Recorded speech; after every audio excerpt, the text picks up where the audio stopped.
Everyone in town turned out for the Christmas parade. Lawn chairs lined West Main Street. The kids were eagerly waiting for Santa Claus to pass by on his float.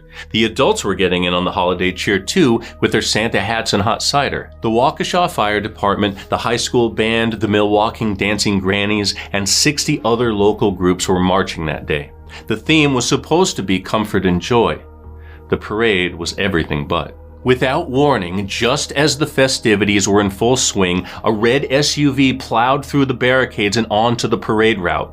Screams echoed through the air as bodies were thrown like rag dolls. The madman behind the wheel, Darrell Brooks. He just kept going, mowing down anyone who got in his way. When he finally came to a stop, dozens of people lay dead or dying in the street. It was a massacre.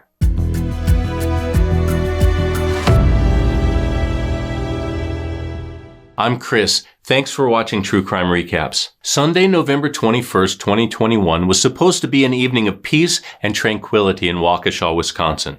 It marked the 58th annual Christmas parade. It would have been the 59th, but they had to postpone it in 2020 due to the COVID-19 pandemic. Everyone was excited and happy to get together again as a town. Around 4:40 p.m., a red 2010 Ford Escape SUV careened past the barricades and turned onto the parade route, slamming into the crowd of parade goers. This was no accident. Witnesses say the driver zigzagged through the crowd, trying to hit as many people as possible. Bodies and strollers and holiday decorations flew up and over the car as the driver raced more than 35 miles per hour down West Main Street. 5 people left dead behind him, and 8-year-old Jackson Sparks succumbed to his injuries in the hospital days later. By Tuesday, 62 other people were confirmed injured, including 17 children, some clinging to life in the ICU. Jane Coolidge, the driver's first victim, was a 52-year-old mother and grandmother of 3. 3 other victims were part of the Milwaukee Dancing Grannies, a dance troupe of, grandmas from Milwaukee. They were Virginia Sorensen, 79, Leanne Owen, 71, and Tamara Durand, 52. Walking next to them was 81-year-old Wilhelm Hospel, who was only helping the grannies along the parade route when a maniac drove through the crowd and ran him over too. That maniac was 39-year-old Darrell E. Brooks. With a trail of destruction left behind him, he abandoned the red SUV and went door to door looking for shelter. That's when he arrived on Daniel Ryder's front porch. Daniel had just returned from a hunting trip and was settling in to watch football, unaware of the tragedy happening a few streets away. Then his doorbell rings. Darrell is standing on his porch asking to use his phone to call an Uber.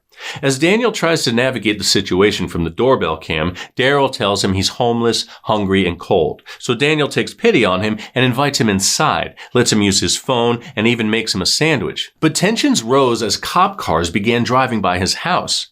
Daniel's neighbors had already called the police about a suspicious man walking up and down the streets and knocking on people's doors. Daniel got nervous and asked Darrell to leave, which he did without a fight, but then he returned and pounded on Daniel's door, swearing he left his ID in the house. That might have escalated into Darrell's third violent act that night, but the cops swooped in and Daniel's Ring doorbell camera captured the arrest. After his arrest, investigators dove into his social media history to see if any recent posts could tell us more about his motive.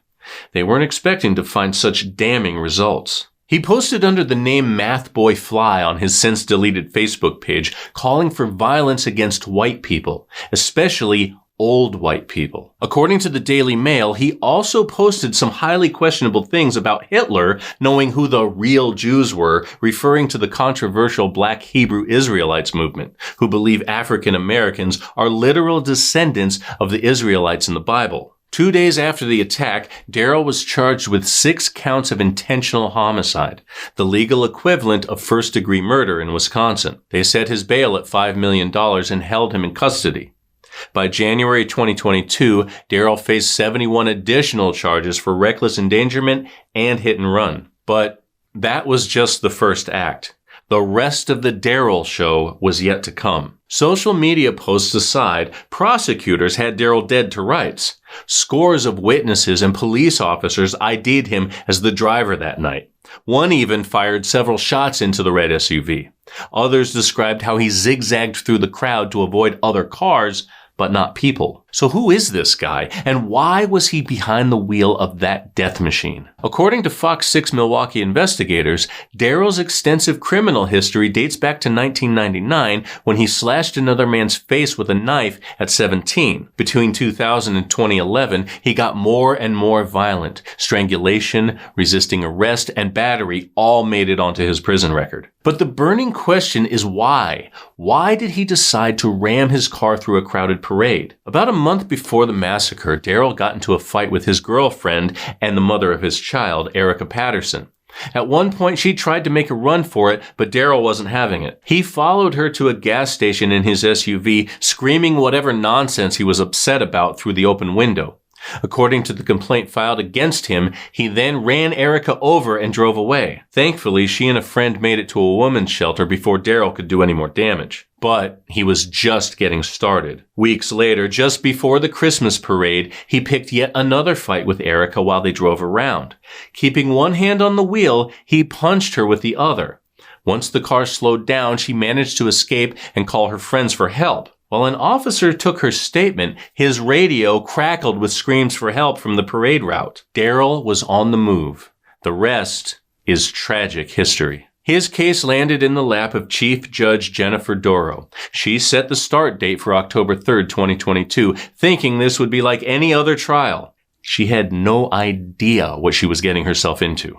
The first major curveball came in late September when Darrell decided to waive his right to an attorney and represent himself. Judge Darrell basically pleaded with him to change his mind, explaining that without a lawyer, he wouldn't have access to any legal expertise. But here is where Darrell started playing word games with the judge, a trend that continued for the next month. At the last possible minute, he signed a waiver saying that yes, he intended on flying solo. However, on that waiver, he crossed out the words "I understand" and replaced them with "I am informed."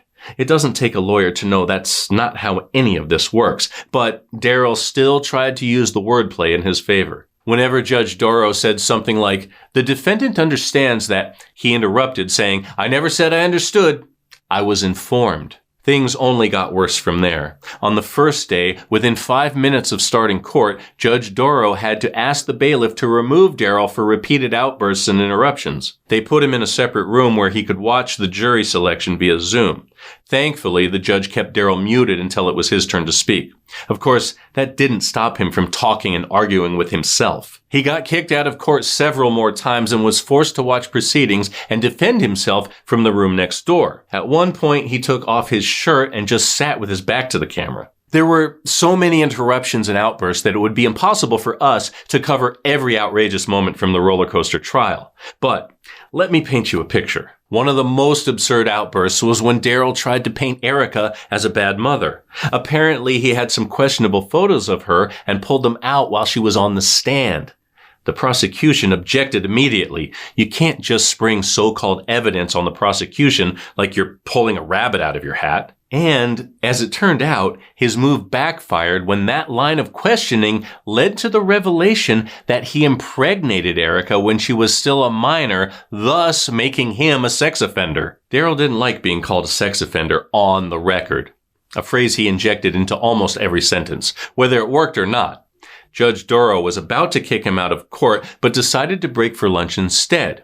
As the cameras panned away, you could hear Darrell turn to the prosecutor and yell, "Did you know she said she was 18 when I met her?" In fact, Darrell spent most of his time in court arguing, interrupting, and being downright disrespectful.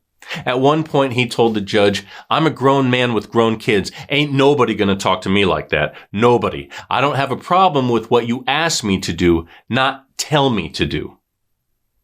A quick word of advice.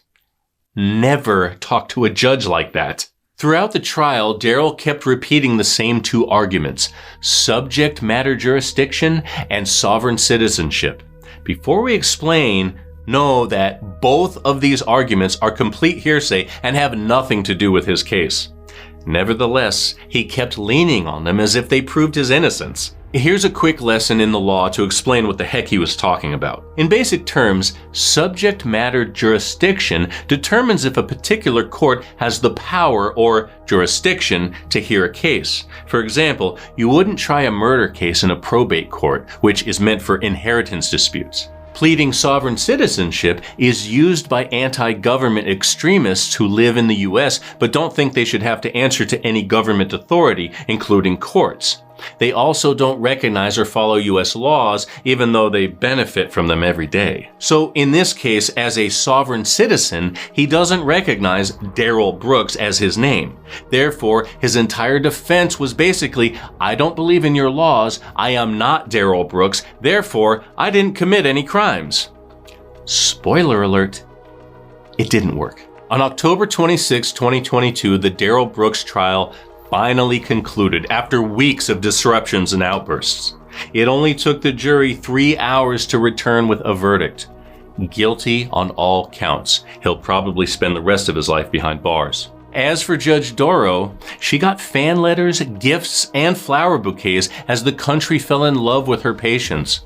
While Darrell's trial was broadcast on court TV, many fell down the rabbit hole after seeing clips on YouTube and TikTok. Unfortunately, he's already made it clear that he'll be appealing his case, so this probably isn't the last we'll hear of Darrell Brooks, or whatever he thinks his name is.